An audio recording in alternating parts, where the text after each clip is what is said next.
신영근 목사입니다. 오늘도 동일하게 말씀을 통해서 하루를 주님께 드려줄 수 있는 우리 친구들이 되었으면 좋겠습니다. 오늘 우리 교회 말씀은 마태복음 26장 1절에서 30절 말씀입니다. 제목을 통해서 보면 예수를 죽일 음모에 대해 나와 있습니다. 우리는 이 말씀을 통해서 보면 두 사람이 나와 있는 것을 우리는 대비되는 두 사람에 대해서 나와 있는 것을 보게 됩니다. 우리가 구절 말씀을 보면 제목이 뭐라고 되어 있습니까? 어떤 여자가 예수의 머리에 향유를 붓다라는 제목으로 나와 있습니다. 예수님께서 이제 마지막 십자가 달려 돌아가시기 전에 이제 한 여인이 예수님께 향유, 아주 비싼 그런 향유를 통해서 예수님의 죽음을 기렸다라고 그렇게 말하고 있습니다. 이것을 통해서 우리가 한번 살펴볼 수 있는 내용이 무엇입니까? 좀 예수님의 죽음을 준비한다라는 것. 믿음이 있었던 제자들이 해야 될 일이었지만 그러나 제자들은 그렇게 하지 못했습니다. 예수님의 죽음을 기리기보다도 자신을 드러내고 자신을 나타내고자 하는 그런 삶을 살았던 사람들이 예수님의 제자였다라는 것이죠. 오늘날 예수님께서 오늘 말씀을 통해서 보면 베다니에 가 계셨고 그곳에 시몬의 집에 계실 때 한 여자가 값비싼 향유를 예수님의 머리에 부었다라고 말씀하고 있습니다. 그런데 이 사건을 통해서 우리가 살펴볼 수 있는 것이 무엇입니까?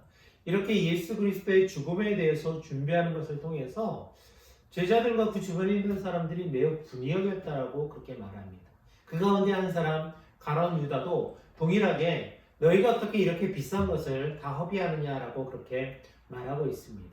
이 향유가 얼마나 비쌌냐면 어찌 보면 일반 사람들이 1년에 벌어들이는 수익 정도 되는 아주 비싼 기름이었다라고 말하고 있습니다. 그러나 예수 그리스도를 통한 은혜를 경험했던 이 여인은 자신의 은혜를 표현하기 위해서 이와 같은 행동을 하게 되었다라고 말하고 있습니다. 그런데 대비되는 또 한 사람이 어떤 부류입니까? 바로 제자들입니다. 제자들은 이 사건이 지난 이후에 우리가 말씀을 통해서 보면 17절 말씀에 나와 있습니다. 예수님께서 마지막으로 제자들과 함께 만찬을 나누기 원했습니다. 그래서 다락방을 빌렸고요. 그리고 그곳에서 제자들이 모여서 포도주와 떡을 떼는 그런 일을 하게 되었습니다. 그런데 어떤 사건이 벌어지게 되냐면 보통 이스라엘은 먼지가 많은 지역입니다. 그래서 보통 사람들이 신고 다니는 신발이 샌들 종류를 그렇게 많이 신고 다닙니다. 그래서 각각의 집안에 들어갈 때 특별하게 그 집안에 신발을 신고 들어가야 되는 그런 상황이었기 때문에 발을 씻겨주는 사람들, 하인들이 분명히 있었습니다. 그런데 손님이었고 그리고 박을 빌렸기 때문에 예수님과 제자들이 딱 모이게 되었을 때 예수 그리스도의 발을 씻겨줄 사람이 없었다는 것이죠. 많은 사람들은 그런 생각을 했습니다. 베드로가 생각하기는 내가 수제자인데 다른 제자들도 있는데 어떻게 내가 예수님의 발을 씻겨주느냐. 발을 씻겨주는 것은 어찌 보면 가장 낮은 종이 해야 될 일인데 내가 어떻게 그런 것을 할 수 있을까라고 생각을 했습니다. 베드로만 그랬나요? 요한도 그렇고 가룟 유다도 그렇고 12명의 제자들이 동일하게 그와 같은 생각을 했다라는 것이죠. 그래서 누구도 예수님의 발을 씻겨주지 못했다라는 것입니다. 그래서 예수님께서 허리에 수건을 두르고 이제 제자들의 발을 하나하나 씻겨주고 계십니다. 그 씻겨주는 그 모습을 바라보면서 베드로가 그렇게 이야기하고 있죠. 예수님, 저는 예수님께 발을 씻지 않겠습니다. 제가 어떻게 예수님이 저의 발을 씻겨줍니까? 라고 그렇게 말합니다. 그러나 예수님께서는 그 사건을 통해서 제자들에게 무엇을 말하고 있습니까? 섬김에 대해서 말씀하고 있습니다. 우리가 예수 그리스도를 알고 믿음 가운데 신앙생활에 오래 한 사람들은 어찌 보면 높은 자리에서 그와 같은 행동하는 것이 아니라 다른 사람을 섬기는 그런 인생의 삶을 살아야 됩니다.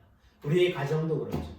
힘이 약한 사람이 다른 사람을 섬기는 것이 아니라 힘이 강한 사람이 다른 사람을 섬기는 삶을 살아야 한다는 것이죠. 예수님께서는 이제 자신의 생명이 이제 얼마 남지 않은 것을 알게 되면서 제자들에게 그와 같은 것을 가르쳐주고 계십니다.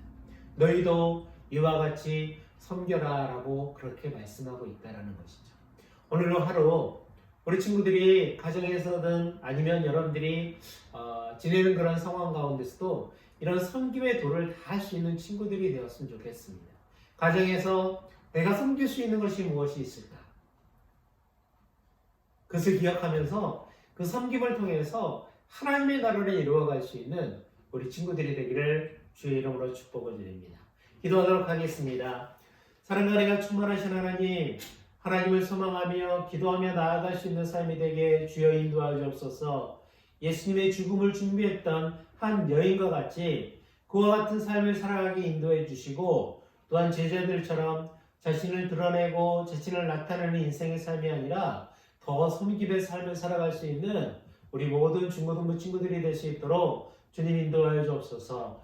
예수님의 이름으로 기도합니다. 아멘.